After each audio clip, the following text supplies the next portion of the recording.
Por séculos, acreditamos que os cavaleiros templários haviam sido exterminados, queimados na fogueira, condenados pela Igreja, apagados da história. Mas e se eles nunca tivessem desaparecido? E se o maior segredo templário não fosse um tesouro escondido, mas uma herança viva, uma sociedade secreta que ainda molda o mundo nos bastidores? Neste vídeo, você vai conhecer as teorias que conectam os templários à origem da maçonaria moderna. Vamos explorar a Capela de Roslin, os mistérios da linhagem Sinclair, os símbolos ocultos e o elo entre cavaleiros e maçons. Não é ficção, são documentos, obras e evidências que desafiam tudo o que você aprendeu na escola. Prepare-se! O que você vai ouvir nos próximos minutos pode mudar a forma como você enxerga a história da Igreja, da maçonaria e do poder. Capítulo 1: A fuga dos Templários e o pacto com os Sinclair. 1314, Jacques de Molay, o último grão-mestre templário, é queimado vivo em Paris. A ordem é dissolvida, seus bens confiscados, seus cavaleiros perseguidos. Mas e se nem todos eles foram capturados? E se a chama dos templários não se apagou, apenas foi realocada no lugar mais improvável e misterioso da Europa medieval, a Escócia? Naquele exato momento, a Escócia estava excomungada por Roma. Seu rei, Robert de Bruce, havia desafiado a autoridade papal, tornando o país o refúgio perfeito para os inimigos do Vaticano. Muitos acreditam que cavaleiros templários cruzaram o Canal da Mancha e encontraram abrigo em terras escocesas. Lá, sob proteção de famílias como os Sinclairs, eles teriam deixado de ser guerreiros e se transformado em guardiões de um conhecimento milenar. É nesse momento da história que um nome passa a ganhar destaque silencioso, mas decisivo: os Sinclairs. Também conhecidos como Sinclairs, eram uma das famílias mais influentes da Escócia. Nobres cruzadistas, aliados de Robert de Bruce e senhores das terras onde séculos depois surgiria a enigmática Capela de Roslin. Segundo algumas tradições preservadas por autores como Henry Lincoln, os Sinclair teriam acolhido os templários fugitivos. E mais do que isso, teriam se tornado os guardiões do seu legado oculto. A história oficial talvez os tenha esquecido. Mas os símbolos, os mitos e os títulos que sobreviveram contam outra versão, onde o sangue templário nunca se extinguiu, apenas mudou de forma. A hipótese é ousada. Os templários não apenas sobreviveram, mas criaram, junto aos Sinclair, uma rede de preservação de símbolos, rituais e estruturas iniciáticas. Essa rede evoluiria ao longo dos séculos até se tornar o que conhecemos hoje como maçonaria, especialmente os graus mais elevados do rito escocês, antigo e aceito. Mas Roslin guarda mais do que segredos templários. Suas paredes parecem falar. Seus símbolos ecoam uma linguagem ancestral. E o que vamos encontrar ali pode revelar não apenas a origem da maçonaria, mas o rastro de um legado muito mais antigo. Capítulo 2: Roslin, a capela que sussurra segredos. Apenas 11 quilômetros ao sul de Edimburgo, na vila de Roslin, ergue-se um dos edifícios mais enigmáticos da Europa, a Capela de Roslin. Construída em 1446 por William St. Clair, barão de Roslin, essa capela carrega um mistério que atravessa séculos. Enquanto por fora ela parece uma igreja gótica tradicional, por dentro, cada coluna, cada entalhe cada padrão esculpido. Parece ocultar uma linguagem secreta, como se a pedra quisesse falar. Alguns estudiosos ainda apontam que Roslin carrega símbolos egípcios, cabalísticos, alquímicos e, sim, templários e maçônicos. Segundo Lawrence Gardner, em sua obra Bloodline of the Holy Grail, Roslin tornou-se um santuário do Graal, guardando os segredos da linhagem sagrada e dos cavaleiros do templo. Por dentro, Roslin não é uma capela comum. Ela é um livro esculpido em pedra, um quebra-cabeça simbólico. Logo ao centro está o pilar do aprendiz, envolto numa lenda tão antiga quanto os próprios ritos maçônicos. Dizem que o arquiteto teria sido morto por seu aprendiz, que ousou esculpir uma obra perfeita demais. Uma história que ecoa o mito de Hiram Abif, o mestre perdido da maçonaria.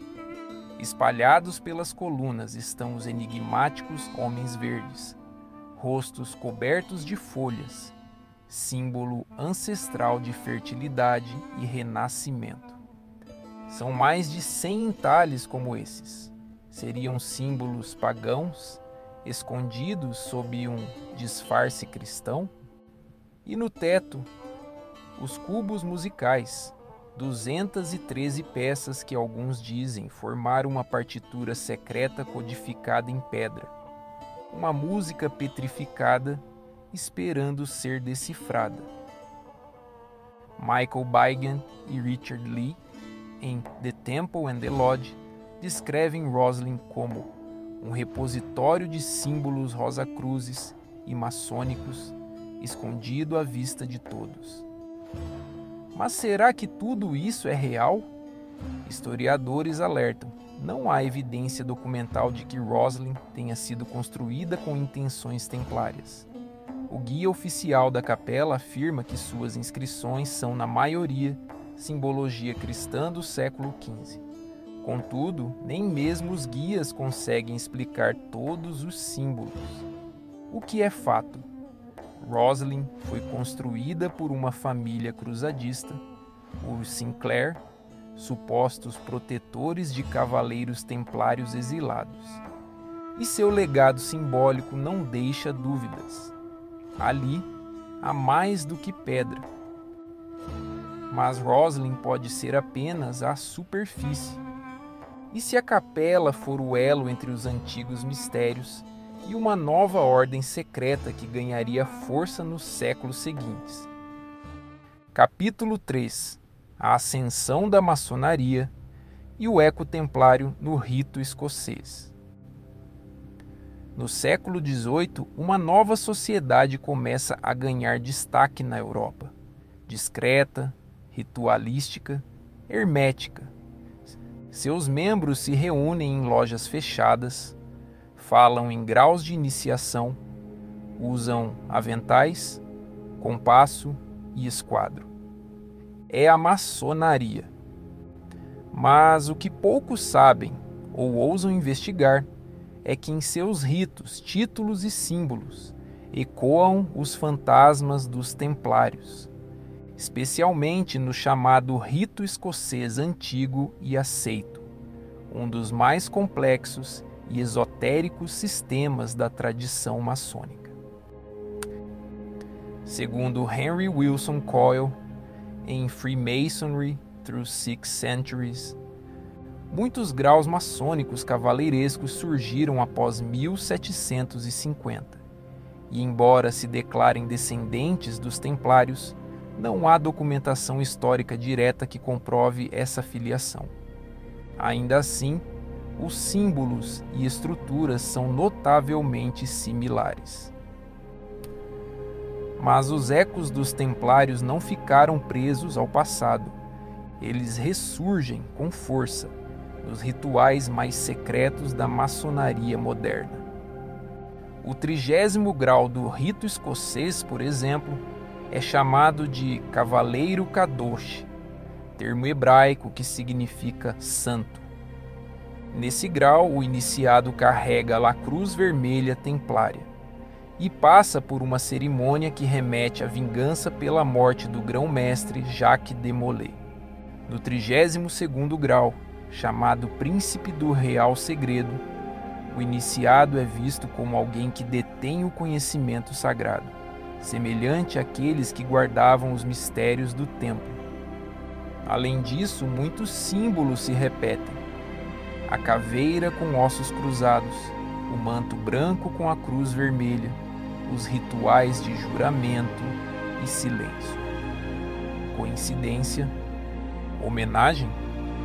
Ou herança direta?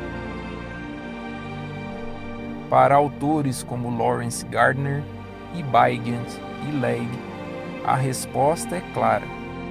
A maçonaria preserva até hoje fragmentos do saber templário ocultos sob novos nomes. Lawrence Gardner, em Realm of the Ring Lords, sugere que os graus cavaleirescos da maçonaria preservam doutrinas esotéricas de templários sobreviventes. Ele escreve: a maçonaria tornou-se o repositório moderno de uma tradição oculta que sobreviveu à perseguição papal e que remonta aos antigos guardiões do Graal e do Templo. Michael Weigand e Richard Lee vão além. Em The Temple and the Lodge, eles defendem que os próprios rituais maçônicos escoceses surgiram da adaptação templária, sob o patrocínio de famílias como os St. Clairs.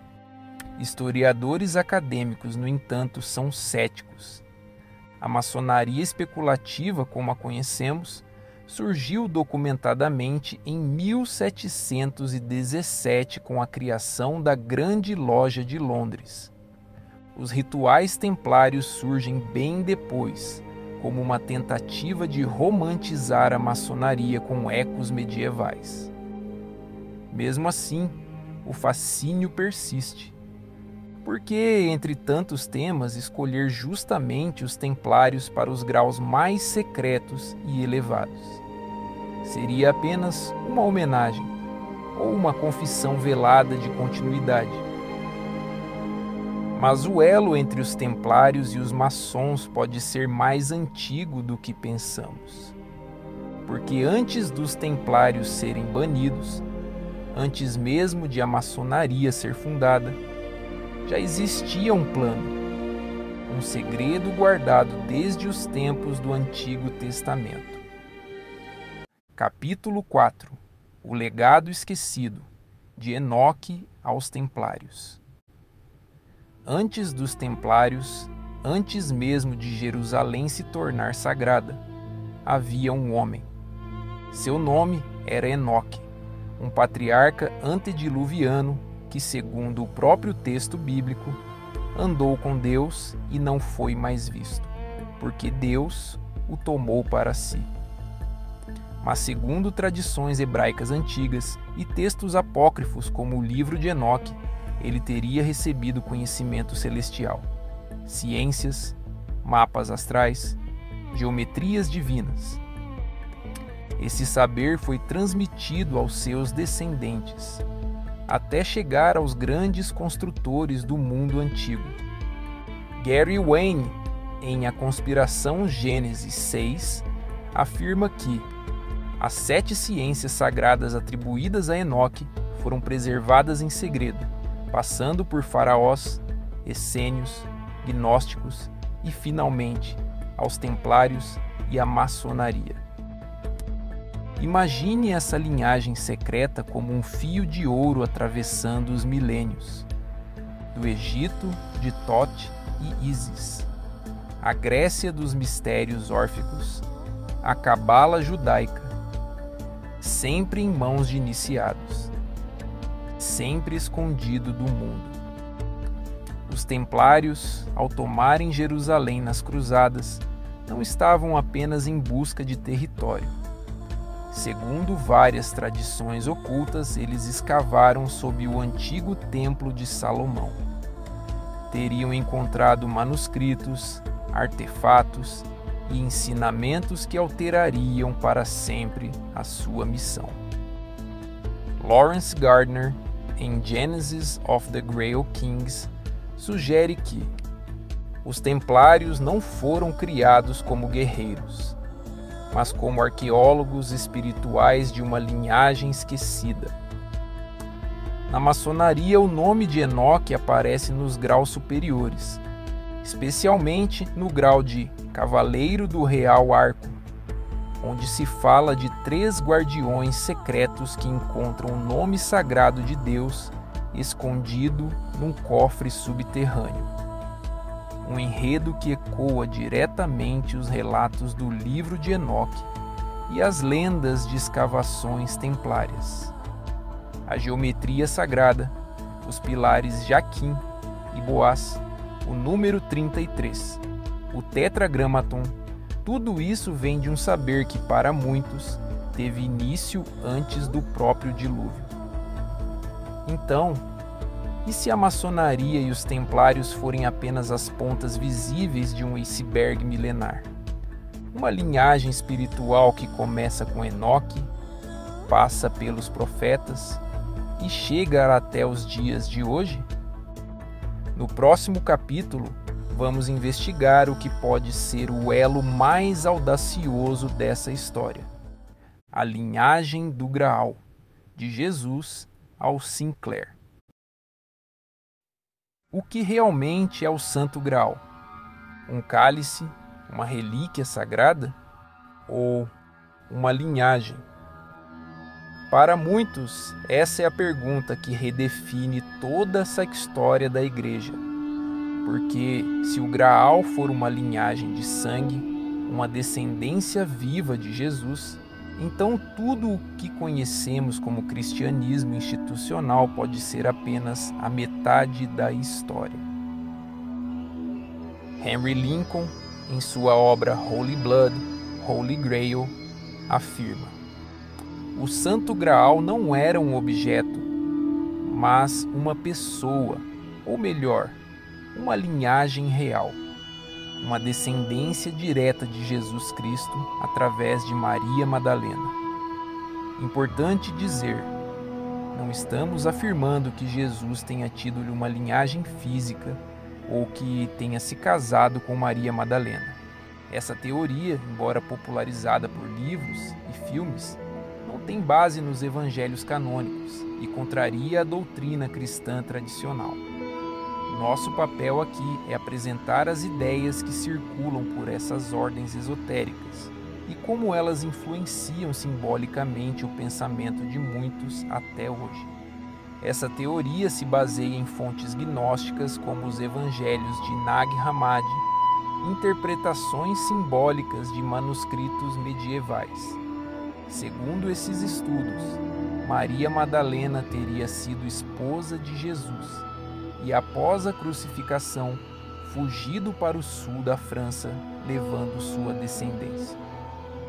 E aqui entram os Merovingios, uma dinastia real francesa do século V, tida como descendente direta de Madalena, uma linhagem que seria protegida durante séculos por ordens secretas, incluindo os Templários.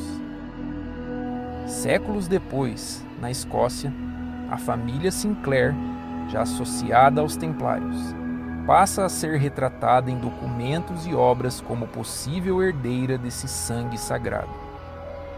Lawrence Gardner, em Bloodline of the Holy Grail, escreve: os Sinclair da Escócia são descendentes diretos da linhagem messiânica preservada na Europa Ocidental. Eles não apenas guardaram o legado, mas também o integraram à estrutura maçônica nascente. Segundo essa narrativa, Roslin não seria apenas um monumento templário ou maçônico, mas um verdadeiro santuário do Graal. Um local que simboliza essa união entre as tradições de Enoque, os mistérios do Templo de Salomão, o cristianismo esotérico e a linhagem real de Cristo. Se tudo isso for verdade, então passagens como a de Apocalipse 12, verso 17, onde se fala da descendência da mulher que guarda os mandamentos, ganha um novo significado. Estaria João falando apenas da igreja simbólica ou também de um sangue literal?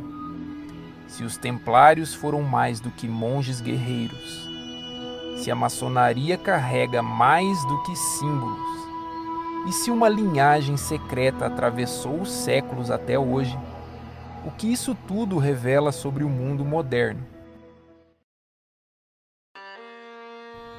E se tudo isso não for apenas história antiga?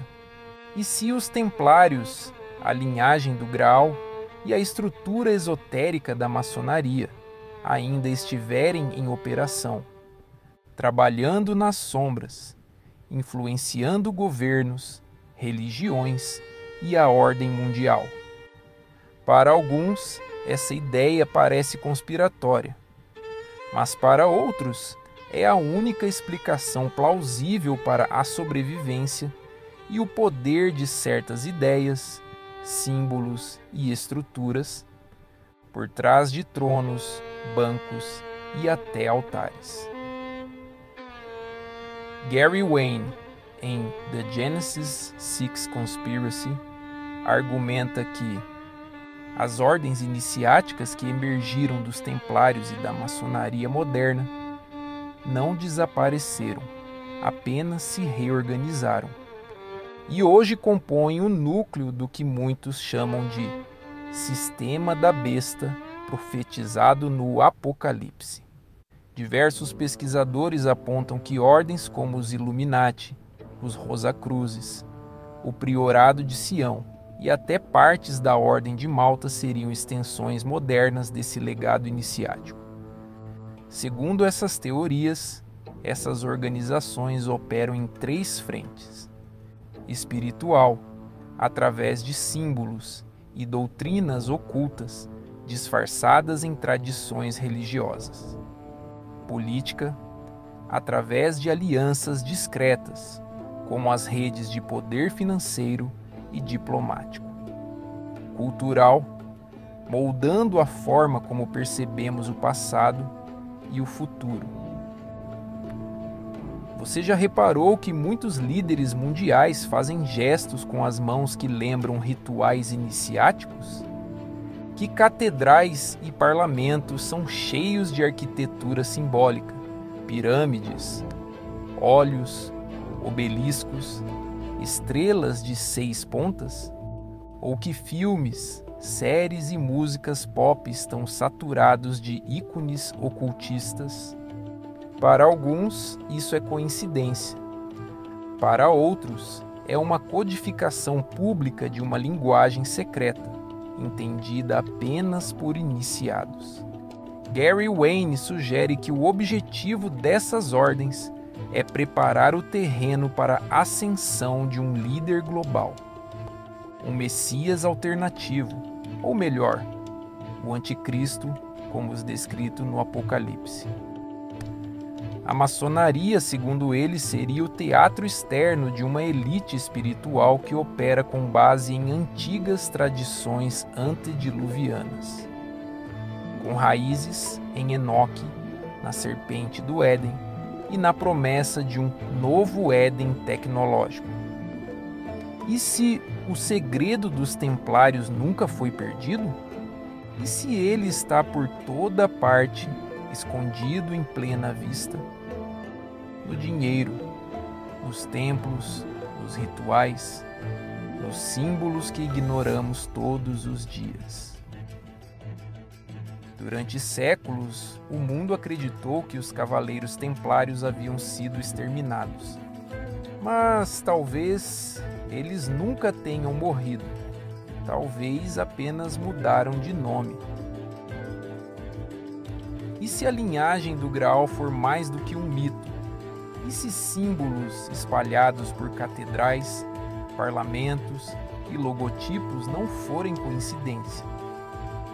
E se ordens secretas ainda hoje movimentam a história enquanto nós dormimos? Jesus disse: nada há encoberto que não venha a ser revelado. Lucas 12, verso 2. A Bíblia também fala de um tempo em que a besta surgirá com aparência de cordeiro, mas voz de dragão. Uma liderança que engana até os escolhidos. Um sistema que une religião, finanças e poder. Você está preparado para discernir o que é visível, do que está sendo cuidadosamente escondido? Talvez o maior engano não esteja em negar essas ordens ocultas, mas em aceitá-las como normais. Talvez o novo templo já esteja sendo erguido, pedra por pedra, não em Jerusalém, mas nos sistemas, nas ideologias, nos algoritmos.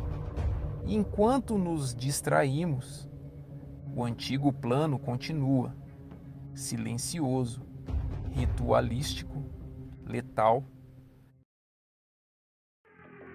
Se você quer continuar buscando a verdade, se inscreva no canal agora e ative as notificações. E se quiser entender como a Bíblia revela esses sinais há milênios, conheça o curso Teologia Elementar, com uma base sólida, bíblica e reveladora. O link está aqui na descrição, porque se tudo isso for verdade, você não pode ignorar.